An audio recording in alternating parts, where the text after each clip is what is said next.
দেখছেন সংবাদ সারাদিন, সঙ্গে রয়েছে শুভাঙ্গী। আমরা যদি নো কনফিডেন্স আনি তবে বাঁচতে পারবেন তো?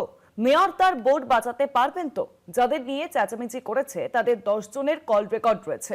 যদি দরজা খুলে দিই এখানে আর জায়গা হবে না। আমরা ওই দলের কাউকে নেওয়ার অধিকারী নই। যদি অনাস্থা আসে টিকবে না গ্যারান্টি। সাংবাদিক বৈঠকে বলেন বিজেপি কাউন্সিলর সজল ঘোষ। কি বলেছেন তিনি কলকাতা পুরসভার অধিবেশন কক্ষে তালা ঝোলানোর ঘটনায়? শোনাবো আপনাদেরকে। আমি এর সংবিধানগত জায়গা এর বিরুদ্ধে বিধানসভায় বলতে পারতেন। একজন পুর কমিশনার, তিনি একজন আমলা, তার বিরুদ্ধে বলার জায়গা ছিল বিধানসভাতেও, বলতে পারতেন সেখানে। এইটা গায়ের জোরে এই কাজটা করবার অধিকার কে দিল? এর আগে যতগুলো হাউস ক্যান্সেল হয়েছে তার ডেটা বার করা হোক। সেটা কেন করেছেন চেয়ারপারসন, তার হিসেব দেওয়া হোক। কোন উপরওয়ালা তখন বলেছিলেন? উপরওয়ালা না উপরওয়ালি, সেটাও ব্যাখ্যা করা হোক।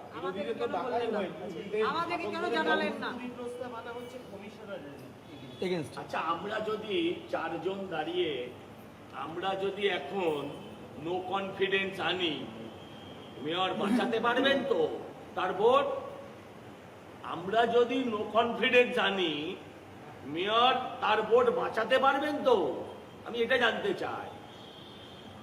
দরজা যদি আমরা একটু খুলে দিই, এই ঘরে আর জায়গা হবে না তো।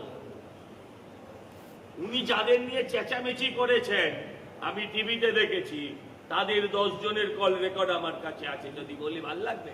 আরো বেশি আমার কাছে। আর দাদা আপনার কাছে থাকবে, সবার কাছে তো কিছু কিছু বাদ করে করে।